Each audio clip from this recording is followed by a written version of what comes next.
Hello students. तो chapter number 2 की theory part समाप्त हुआ और आज पूरा सिलेबस हम एक साथ देखेंगे कि पूरे सिलेबस में हमने क्या पढ़ा, उसके जो इतने भी महत्वपूर्ण पॉइंट हैं, जितने भी महत्वपूर्ण फार्मूलाज हैं उन सबको हम देखेंगे।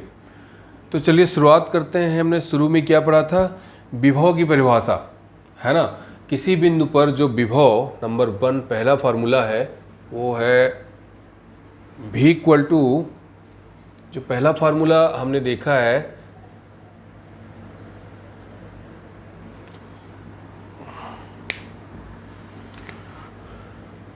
v equal to W upon Q naught के, ये पहला फार्मूला था।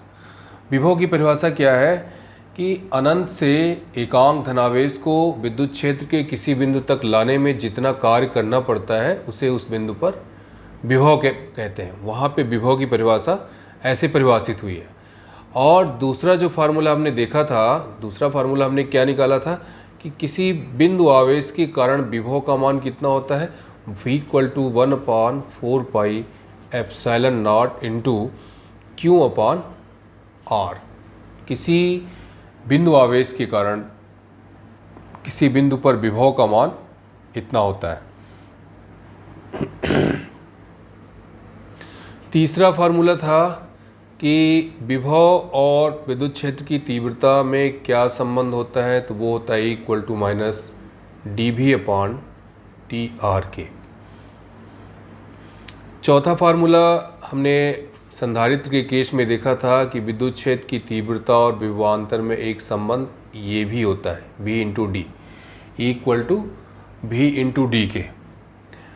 तो ये तो बहुत ही बेसिक फार्मूले हो गए। v equal to W upon Q naught, v equal to 1/4 pi epsilon naught into Q upon R equal to minus dV upon dr के equal to v into D के। विभव और विभवांतर से रिलेटेड फार्मूले ये हो गए। इनसे रिलेटेड हमने क्वेश्चन भी देखा था। फिर आगे हमने देखा था कि दो बिंदु आवेशों के निकाय की स्थितिज ऊर्जा U कितनी होती है। अगर दो आवेशों से मिलकर एक निकाय बना हुआ है तो उसकी स्थितिज ऊर्जा U इक्वल टू होगी 1/4 pi epsilon not Q1 Q2 upon R12 के, है ना।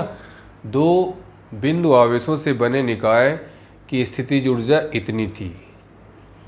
लेकिन अगर तीन बिंदु आवेश हो गए तो तीन बिंदु आवेशों से मिलकर बने निकाय की जो स्थितिज ऊर्जा थी वो थी इतनी, 1/4 पाई एप्सिलॉन नॉट को बाहर किया गया था और Q1 Q2 अपॉन R12 के plus Q1 Q3 upon R13 के और प्लस Q3 अपॉन R23 के। तो ये तीन बिंदु आवेशों से मिलकर बने हुए निकाय की स्थितिज ऊर्जा का फार्मूला था। 6 फार्मूले हमने यहाँ पे देख लिए, है ना। इसी तरीके से बाह्य विद्युत क्षेत्र में एकल आवेश की स्थितिज ऊर्जा कितनी होती है। ये तो दो आवेशों से मिलकर बने निकाय की स्थितिज ऊर्जा थी, ये तीन आवेशों से मिलकर बने हुए निकाय की स्थितिज ऊर्जा थी, ठीक है ना। लेकिन विद्युत क्षेत्र में कोई सिंगल चार्ज है, एकल चार्ज है, तो उसकी स्थितिज ऊर्जा हो जाएगी 7 नंबर का फार्मूला यहाँ पे लिख रहे हैं, U इक्वल टू हो जाएगा Q इंटू V के। एकल आवेश की स्थितिज ऊर्जा U बराबर किसके हो गई, QV के। इनसे ढेर सारे न्यूमेरिकल्स बनते हैं जिनको हम देखेंगे अभी।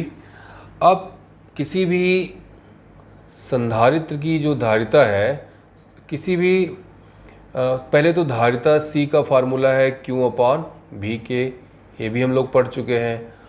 9th नंबर में किसी गोलीय चालक की जो धारिता थी C equal to 4 pi epsilon naught R होती थी। किसी गोलीय चालक की धारिता कितनी हो गई, इतनी हो गई। फिर 10 नंबर में देखते हैं कि समांतर प्लेट संधारित्र की धारिता कितना, हमने व्यंजक निकाला था C इक्वल टू के epsilon not a upon D के, जहाँ क्या है, माध्यम का परावैद्युतांक। वायवीय निर्वात के लिए के की वैल्यू 1 होती थी, तो सी बराबर क्या हो जाता था, epsilon not a upon D के। इसकी वैल्यू जब 1 हो गई तो इतना हो गया वायवीय निर्वात के लिए। फिर हमने क्या पढ़ा था कि आंशिक रूप से परावैद्युत पदार्थ की उपस्थिति में धारिता का मान क्या हो जाता है, तो उस केस में धारिता का मान C इक्वल टू हो गया था epsilon not a upon D minus T और कोष्टक में हो गया था 1 अपॉन के। ठीक है ना। तो आंशिक रूप से परावैद्युत पदार्थ की उपस्थिति में समांतर प्लेट संधारित्र की धारिता C की वैल्यू इतनी हो गई थी। इसी प्रकार से हमने इसके बाद ये देखा था कि श्रेणी क्रम संयोजन में धारिता कितनी होती है और समांतर क्रम संयोजन में धारिता कितनी होती है। तो 12th नंबर में हम ये देखते हैं कि अगर संधारित्रों का श्रेणी क्रम संयोजन हो तो श्रेणी क्रम संयोजन में जो परिणामी धारिता थी वो परिणामी धारिता 1 upon C equal to 1 upon C1 plus 1 upon C2 plus 1 upon C3 होती थी। श्रेणी क्रम संयोजन में जो परिणामी धारिता का व्यंजक हमने ये कैलकुलेट किया था, और समांतर क्रम संयोजन में धारिता का व्यंजक क्या निकाला था, समांतर क्रम संयोजन। तो समांतर क्रम संयोजन में संधारित्र की धारिता C किसके बराबर हो गई थी, C equal to C1 plus C2 plus C3 के। ये हो गई।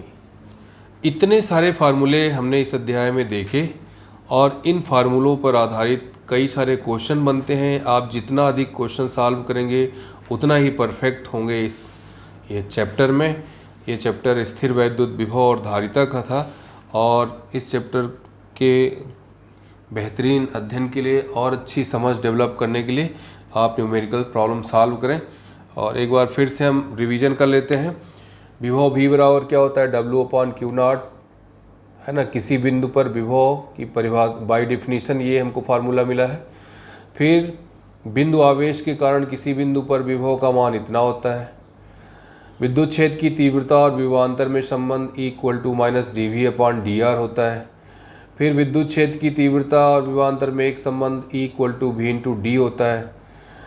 दो आवेशों के निकाय की स्थिर वैद्युत स्थितिज ऊर्जा का formula U equal to 1 upon 4 pi epsilon naught into Q1 Q2 बटे R12 होता है। और तीन आवेशों से मिलकर बने निकाय की स्थितिज ऊर्जा का मान इतना होता है। फिर एकल आवेश से बना हुआ निकाय उसकी स्थितिज ऊर्जा U बराबर Q इंटू V होता है। किसी भी संधारित्र की धारिता C बराबर Q अपॉन V होती है और गोली चालक की धारिता C बराबर 4 पाई एप्सिलॉन नॉट R होती है। किसी भी आंशिक रूप से परावैद्युत पदार्थ समांतर प्लेट संधारित्र की धारिता C बराबर इतनी होती है। आंशिक रूप से परावैद्युत पदार्थ की उपस्थिति में धारिता का मान इतना होता है। संधारित्रों का दो प्रकार का संयोजन होता है, एक श्रेणी क्रम संयोजन होता है, एक समांतर क्रम संयोजन होता है। और श्रेणी क्रम संयोजन में 1 upon C equal to 1 upon C1 plus 1 upon C2 plus 1 upon C3 होता है, और समांतर क्रम संयोजन में C equal to C1 plus C2 plus C3 होता है। ये हो गए फार्मूले। अब हम देखते हैं इन फार्मूलों से जो न्यूमेरिकल्स बनते हैं वो कैसे होते हैं। वहाँ पे एक्सरसाइज कराएंगे और क्वेश्चंस आपको बुक से उठाना है, उनको कॉपी में अच्छे से लिखना है। चलते हैं, सबसे पहले बहुत ही सिंपल से प्रॉब्लम सॉल्व करते हैं यहाँ पर। अब एक प्रॉब्लम ये कहता है, यहाँ पर क्वेश्चन प्रॉब्लम का हम डायरेक्ट यहाँ पे देखेंगे। प्रॉब्लम ये कहता है कि एक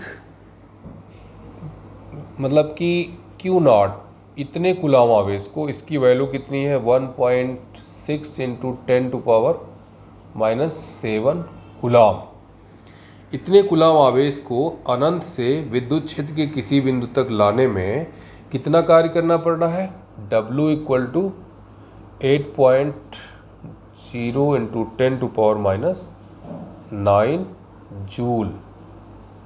इतने कूलॉम आवेश को अनंत से विद्युत क्षेत्र के किसी बिंदु तक लाने में 8.0 गुणे 10 घाते ऋण 9, सॉरी यहाँ पे 5 है, -5 जूल कार्य करना पड़ता है। तो उस बिंदु पर विभव का मान ज्ञात कीजिए। वेरी सिंपल, विभव का फार्मूला V = होता है W/Q0 के। तो W की वैल्यू कितनी है 8.0 × 10⁻⁻5 और 1.6 × 10⁻⁷। ठीक, तो इसको जब हम डिवाइड करेंगे तो यहाँ 5 मिलेगा, ये इक्वल टू किसकी हो गया 5 इंटू, अब ये ऊपर जाएगा तो ये प्लस हो जाएगा, -5 + 7 हो जाएगा, तो 10⁻²। इतने वोल्ट यहाँ पे एक चीज़, या हम इसको ऐसा भी कर सकते हैं 500 वोल्ट। तो वहाँ पे विभव कितना हो जाएगा 500 वोल्ट विभव होगा। विभव की इकाई भी क्लियर हो गई, यहाँ पे कितनी हो जाएगी 500 वोल्ट हो जाएगी।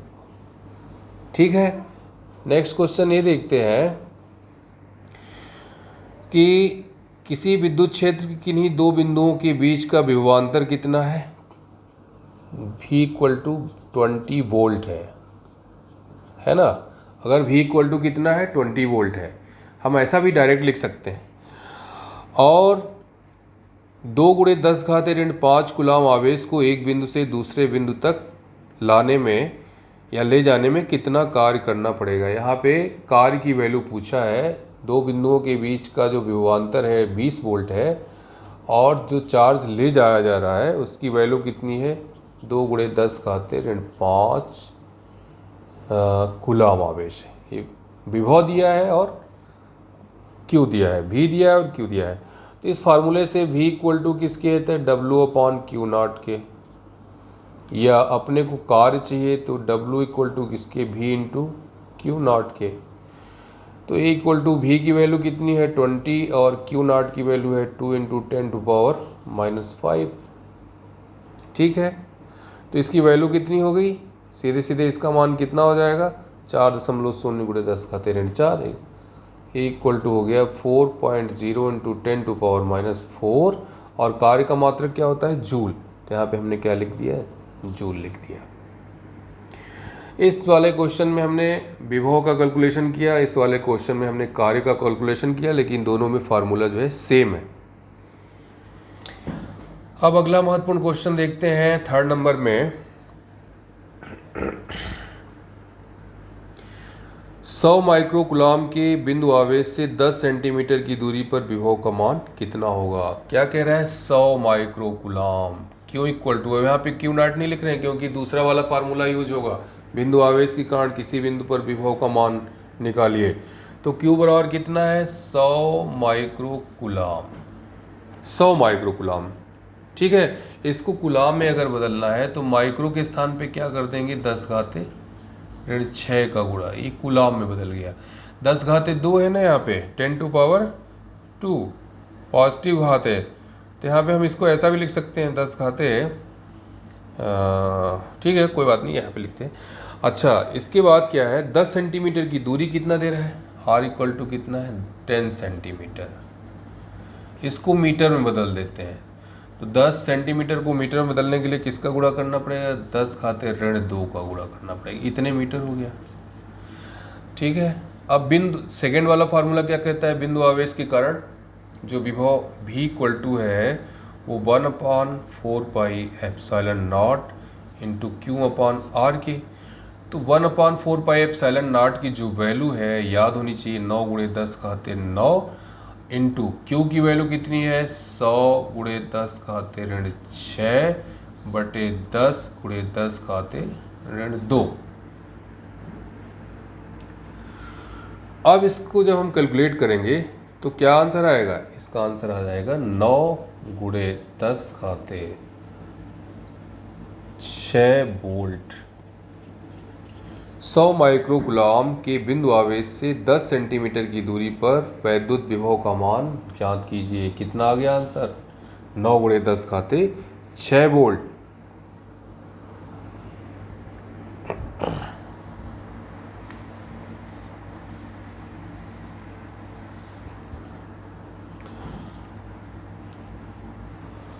चौथा प्रॉब्लम देखते हैं।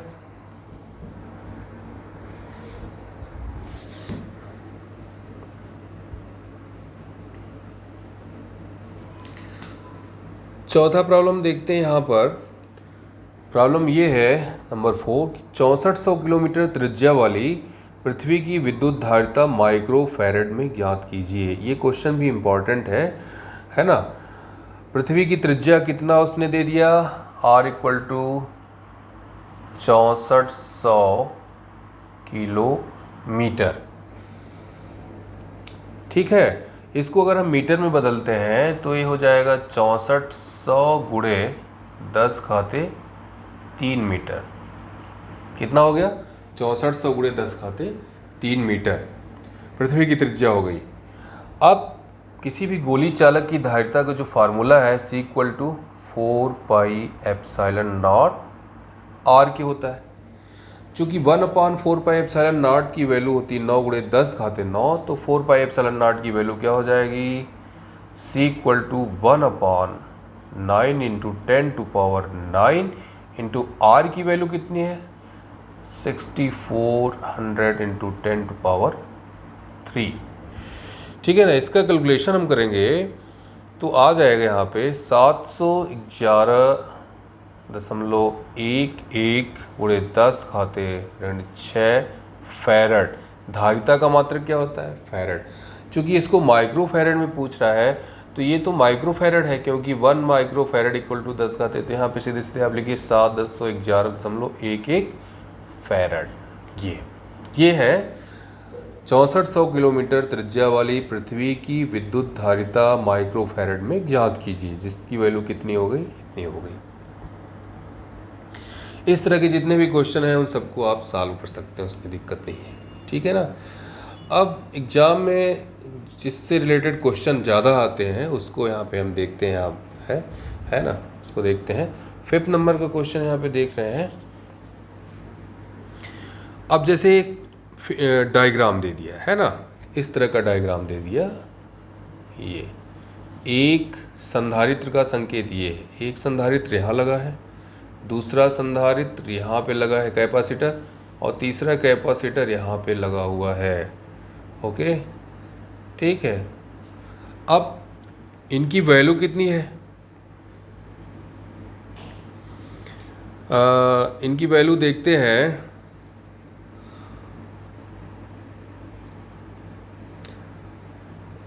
सपोज करते हैं इसकी वैल्यू है 2 माइक्रो फैरेड, इसकी वैल्यू है 4 माइक्रो फैरेड, इसकी वैल्यू है 2 माइक्रो फैरेड। अब ये पूछता है कि ये जो कॉम्बिनेशन है, इस कॉम्बिनेशन की परिणामी धारिता निकालिए। इसकी परिणामी धारिता क्या हो जाएगी। तो सबसे पहले ये दोनों जो कंडेंसर हैं, ये दोनों कैसे हैं, श्रेणी क्रम में है, सीरीज में है। तो सीरीज का फार्मूला लगा के इन दोनों का मान कैलकुलेट करते हैं, और इसके बाद पैरेलल का फार्मूला लगा के इसका मान कैलकुलेट कर लेते हैं। तो यहाँ पर अगर हम ये यूज करते हैं कि ये जो फार्मूला है 1/c dash equal to 1/c1 plus 1/c2, इन दोनों को सीरीज का फार्मूला लगाते हैं। तो 1/2